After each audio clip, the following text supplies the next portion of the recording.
प्रक्रिया शुरू होगी और अगर संसद से होगी तो इन बयानों का मतलब क्या। लेकिन एनके सर, एक बार फिर हरियाणा को मैं आपसे समझना चाहूंगा। हरियाणा में अभी तक जो टैली है वहां पर लड़ाई सिर्फ कांग्रेस और बीजेपी के बीच में नजर आ रही है, तब जबकि 2019 में 10,000 से कम की मार्जिन वाली 30 से ज्यादा सीटें थी। इस बार हमारे सहयोगी विशाल बता रहे थे कि 30 से ज्यादा ऐसी सीटें हैं जहां पर निर्दलीय कैंडिडेट बहुत मजबूती के साथ चुनाव लड़ रहे हैं, वो चाहे बीजेपी के बागी नेता हैं या कांग्रेस के नेता हैं। क्या स्थितियां अभी भी बदल सकती हैं या टैली ही लगभग सब कुछ आगे बढ़ती रहेगी? देखिए, ये हरियाणा को अगर आप देखेंगे तो इसके सोशियोलॉजी को समझना पड़ेगा। पॉलिटिकली काफी अवेकेंड है, मतलब कि काफी जागरूक है राजनीतिक रूप से। बिहार भी राजनीतिक रूप से जागरूक है, लेकिन वो कास्ट में फंस जाता है। हरियाणा भी जाट नॉन जाट ये सब भी होता है, लेकिन वो चूंकि एग्रेरियन सोसाइटी है, जिस यहाँ की एग्रीकल्चर एक बड़ा फैक्टर है और खाप पंचायत होती है, कंसोलिडेशन होता है। तो जब अवेकेंड होता है तो आप देखेंगे कि ये जो रीजनल पार्टीज थी इस बार के चुनाव में ये काफी छोटी पड़ गई हैं। इंडिविजुअल्स तो आए हैं, आपने बिल्कुल सही कहा कि इंडिविजुअल जो निर्दलीय हैं उनको या तो वर्चस्व है या बाईपोलर अरेंजमेंट में कांग्रेस और बीजेपी है। उसकी एक दूसरी वजह क्या है कि हरियाणा में मुस्लिम पॉपुलेशन काफी कम है, तो आप ऐसा नहीं कर सकते कि जाट और मुस्लिम या इस तरह का नॉन जाट मुस्लिम कोई कॉम्बिनेशन बना के और पॉलिटिकल जैसे बिहार में होता है, ये वहां पे फैक्टर नहीं है। लिहाजा मुस्लिम पॉपुलेशन कम जहां जहां भी राज्यों में है वहां पे आप रीजनल फोर्सेस को बहुत कम देखेंगे। आप गुजरात देख लीजिए, मध्य प्रदेश देख लीजिए, राजस्थान देख लीजिए, उत्तराखंड देख लीजिए, क्योंकि यहाँ पे मुस्लिम पॉपुलेशन इतनी नहीं है कि वो सीटों में गेन करा सके।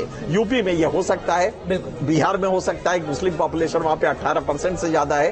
तो ये हरियाणा में इस बार बाईपोलर रहा है ब्रॉडली, और आप देख रहे हैं जो टैली अभी भी दिखाई दे रही है, बीजेपी बहुत नीचे नहीं है। 11 और 18 इस समय जो 11 और 16 11 और 16 18 इस समय मुझे अच्छा 16 है, तो 11 और 16 है। तो मैं समझ रहा हूं कि वर्चुअली थोड़ा ही पीछे है बीजेपी, और बाईपोलर में जो हम लोग मान रहे थे, और ये कहा जाता है 2/3 तक आ सकता है, 60 से ऊपर जा सकता है। मुझे लग रहा है कि ऐसा नहीं होगा। बीजेपी का अपना अस्तित्व है और बीजेपी का वहां पे हरियाणा में रहेगा। हाँ, सरकार बनाने की जहां तक बात है, कांग्रेस को एज है, इसमें कोई दोष। कांग्रेस को एज है और वो दिखाई यहाँ पर दे भी रही है टैली में। हालांकि ये अभी रुझान है जो सामने यहाँ पर आ रहे हैं। बात यहाँ पर जेजेपी के एग्जिस्टेंस की भी होगी, साथ ही साथ यहाँ पर INLG की भी यहाँ पर बात होगी। उसके लिए भी कहीं ना कहीं एक टेस्ट है पिछले परफॉर्मेंस के मुताबिक, अगर यहाँ पर हम कंपेयर करें तो। लेकिन एक बार जरा विकास चंद्रा का हम रुख करते हैं। हमारे सहयोगी बीजेपी दफ्तर के बाहर से इस वक्त जुड़े हुए हैं। किस तरह का माहौल अभी वहां पर है?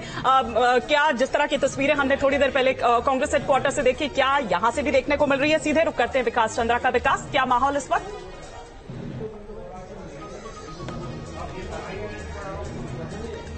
देखिए, बीजेपी के उत्साह में कहीं कोई कमी नजर नहीं आ रही है। चुनाव परिणाम जिस दिन आना होता है और जिस तरीके की तैयारी बीजेपी में होती है और बीजेपी के नेता करते हैं, ठीक उसी तरह की तैयारी है जिस तरह हमने 2024 में लोकसभा चुनाव के परिणाम के दिन हम लोग देखे थे कि तैयारी थी, या कब भी मेरा लंबा अनुभव हो गया, उसी तरीके की है। और बीजेपी के जो प्रवक्ता और नेता पार्टी ऑफिस में पहुंचे हुए हैं, तो उन लोगों के उत्साह में भी फिलहाल कमी दिखाई नहीं दे रही है। हालांकि ये लोग बड़े सधे हुए होते हैं कि अंदर कुछ होता है, लेकिन चेहरे से और अपनी बात से वो जाहिर नहीं होने देते हैं। और बीजेपी के नेताओं से भी थोड़ी देर पहले मेरी बात हुई तो उन लोगों का कहना है कि देखिए, सीट चाहे जितनी भी आए, लेकिन 30 से 35% वोट शेयर उनका होगा।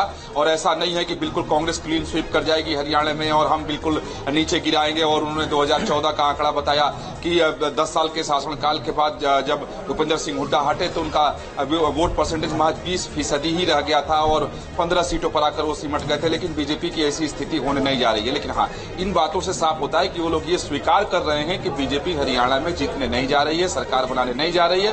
हालांकि अलग अलग नेता अलग अलग दावा कर रहे हैं, लेकिन इन लोगों का ये साफ कहना है कि ऐसा नहीं है कि बिल्कुल कांग्रेस के लिए वहां खुला मैदान हमने छोड़ दिया था और कांग्रेस बिल्कुल क्लीन स्वीप कर जाएगी। बिल्कुल विकास जी, और जो इस वक्त की टैली है वो इस बात को साबित भी कर रही है। जो बात आप कह रहे हैं, बीजेपी 12 सीटों पर आगे चल रही है और कांग्रेस पार्टी 16 सीटों पर, सिर्फ 4 सीटों का अंतर है। लेकिन मनोज सर, हरियाणा का जो चुनाव है इस बार का, क्या आपको लगता है कि वो किसान आंदोलन के बैकग्राउंड में होने वाला चुनाव है जिसमें रोजगार भी एक बड़ा मुद्दा है?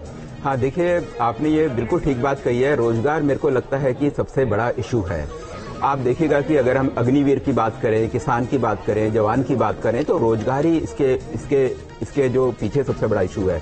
अभी जो सरकारी आंकड़े हैं जो कि थोड़े दिन पहले ही आए हैं, वो आंकड़े बताते हैं, जो कि लेबर सर्वे रिपोर्ट जो है वो आंकड़े बताते हैं कि बेरोजगारी की जो दर है वहां पे रेट है